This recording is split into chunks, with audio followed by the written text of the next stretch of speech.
ये आपका एक्सपेरिमेंट है, ठीक है। इस एक्सपेरिमेंट में हमने क्या करना है, किरचॉफ लॉ को से हमने क्या करनी, करंट की और वोल्टेजेस की वैल्यूज़ को कैलकुलेट करना है, ठीक है।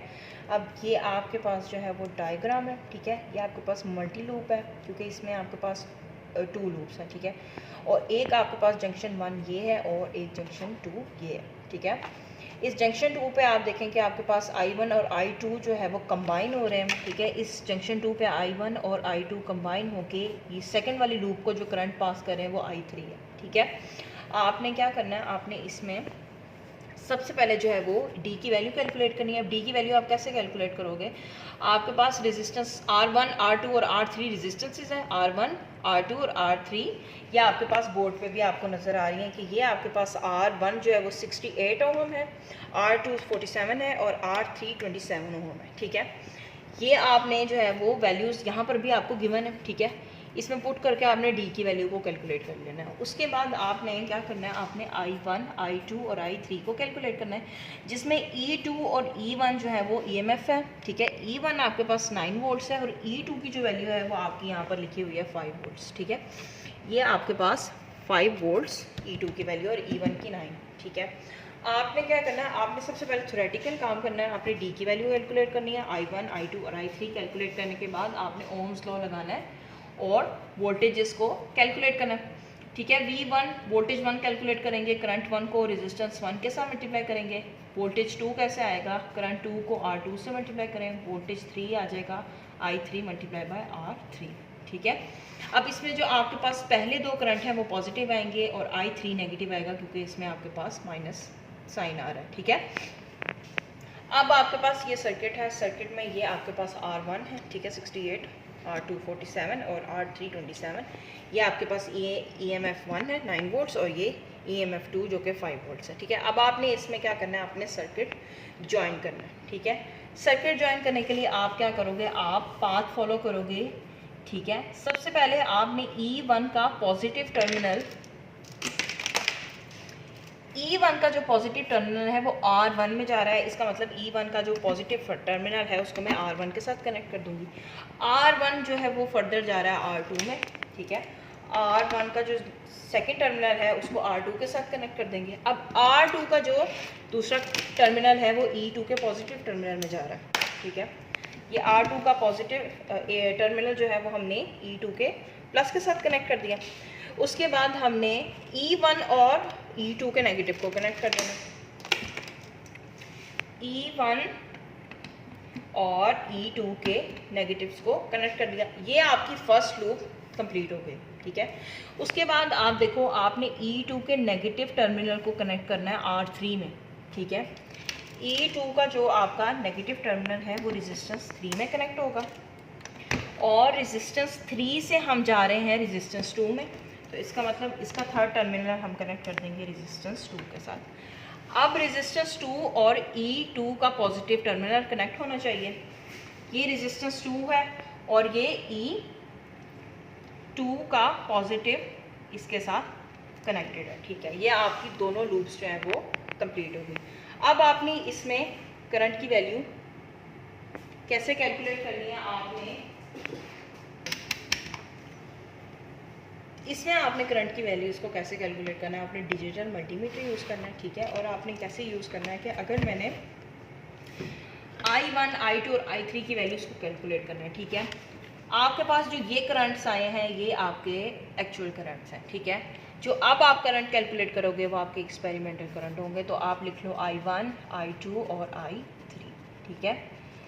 इनको मैयर आप कैसे करोगे कि देखें, जो आपके पास I1 जो है वो किस डायरेक्शन में से पास कर रहा है, वो E1 और R1 वाली डायरेक्शन में। इसका मतलब है कि जो वायर E1 और R1 को कनेक्ट कर रही है उसको हम रिमूव कर देंगे, ठीक है। E1 का पॉजिटिव टर्मिनल, ठीक है, इसको और इस वाली वायर को हम डिस्कनेक्ट कर देंगे और इसकी जगह हम क्या करेंगे, हम एमीटर इंट्रोड्यूस कराएंगे, ठीक है।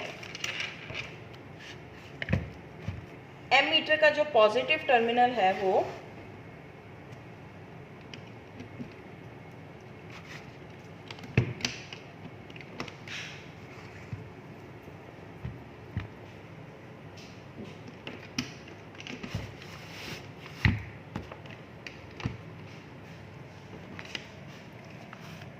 आपने एमीटर का पॉजिटिव टर्मिनल E1 के प्लस के साथ कनेक्ट करना है और जो उसका नेगेटिव टर्मिनल है वो आपने R1 के साथ कनेक्ट करना है, ठीक है। अब जो आपकी एक्सपेरिमेंटल वैल्यू आएगी वो आपने यहाँ पे नोट कर लेनी, जो कि 0.079 आ गई, ठीक है। आपने जो I1 कैलकुलेट किया होगा वो 0.084 का होगा, ठीक है।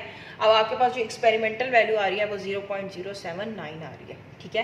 अब आपने क्या करना है, आपने I1 को कैलकुलेट कर लिया है, अब आपने I2 कैलकुलेट करना है। I2 आप कैसे कैलकुलेट करोगे, आप एमीटर वाली वायर्स निकाल कर इस सर्किट को दोबारा कनेक्ट कर दोगे, ठीक है। जो वायर आपने पहले रिमूव की थी उसको आप दोबारा ऐड कर दोगे। अब आप I2 देखो, I2 आपको कैसे मिलेगा, जब आप E2 का पॉजिटिव जो R2 में जा रहा है उसको निकालोगे, ठीक है। अब E2 का जो पॉजिटिव है वो जो R2 में जा रहा है, ये वाली वायर को डिस्कनेक्ट कर दोगे। इसकी जगह आप दोबारा एमीटर इंट्रोड्यूस कराओगे, ठीक है। एमीटर का पॉजिटिव जाएगा E2 में और जो नेगेटिव होगा वो रेजिस्टेंस में चला जाएगा, ठीक है। अब आपके पास जो ये I2 वाला करंट है वो आ रहा है 0.031, आपके पास अप्रॉक्सीमेटली 0.03 होगा और आपके पास ये एक्सपेरिमेंटल वैल्यू I2 की आ गई। अब आपने I3 कैलकुलेट करना है, तो आप क्या करोगे, आप दोबारा एमीटर को रिमूव करोगे और उसको दोबारा कनेक्ट कर दोगे। अब I3 कैलकुलेट करने के लिए आपको क्या करना पड़ेगा, आपको E2 का नेगेटिव जो R3 में जा रहा है उसको रिमूव करना पड़ेगा, ठीक है। जो E2 का नेगेटिव था R3 में जा रहा था, इस वाली वायर को आप निकालोगे और इसकी जगह आप एमीटर लगाओगे, ठीक है।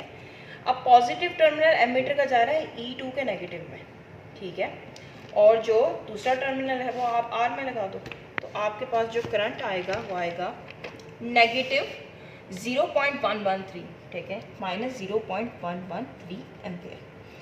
जो ये आपके पास करंट्स आ गए हैं, आपने दोबारा इसको निकाल कर इसको दोबारा से कनेक्ट कर देना। जो वायर आप निकालोगे उसको आपने दोबारा कनेक्ट करना है, ठीक है। अब यहाँ पे जो आपके पास करंट्स आ रहे थे ये सारे आपके एक्चुअल करंट्स थे, ठीक है, और ये आपके जो है वो एक्सपेरिमेंटल करंट्स हैं, ठीक है। आप क्या करते हो, एक्चुअल का एक्सपेरिमेंटल के साथ एरर कैलकुलेट कर लेते हो, ठीक है।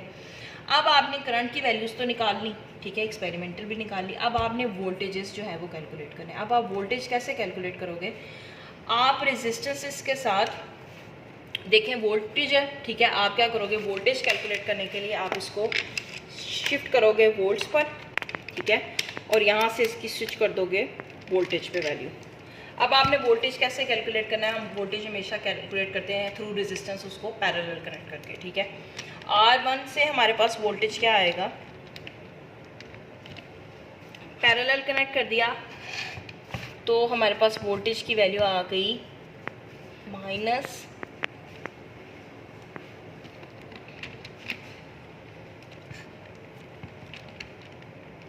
हो गया, वोल्टेज की वैल्यू हमारे पास आ गई 0.546 V, ठीक है।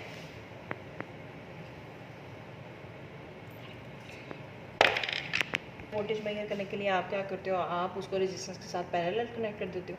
तो जो पहला आपके पास वोल्टेज आ रहा है वो आ रहा है 5.45 वोल्ट्स, ठीक है। अब V2 कैलकुलेट करने के लिए मुझे क्या करना पड़ेगा, रेजिस्टेंस 2 के साथ इसको पैरेलल करना पड़ेगा, ठीक है। तो रेजिस्टेंस 2 ये है, ये हम क्या करेंगे, रेड को रेड में कनेक्ट कर देंगे और ब्लैक को ब्लैक में कनेक्ट कर देंगे, ठीक है। तो मेरे पास जो वोल्टेज V2 आ रहा है वो आ रहा है 495 वोल्ट्स, ठीक है। उसके बाद वोल्टेज 3 कैलकुलेट करना है तो R3 पे चले जाएंगे, ठीक है।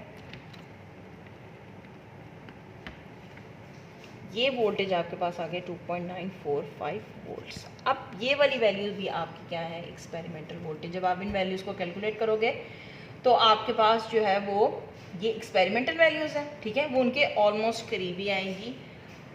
ये आपको एक्सपेरिमेंट कराने का मकसद क्या था कि आपके पास किरचॉफ लॉ में जो एक्चुअल करंट्स हैं और एक्चुअल वोल्टेजेस हैं, जब आप उनको एक्सपेरिमेंटली परफॉर्म करते हो तो वो उनके करीब करीब आती हैं।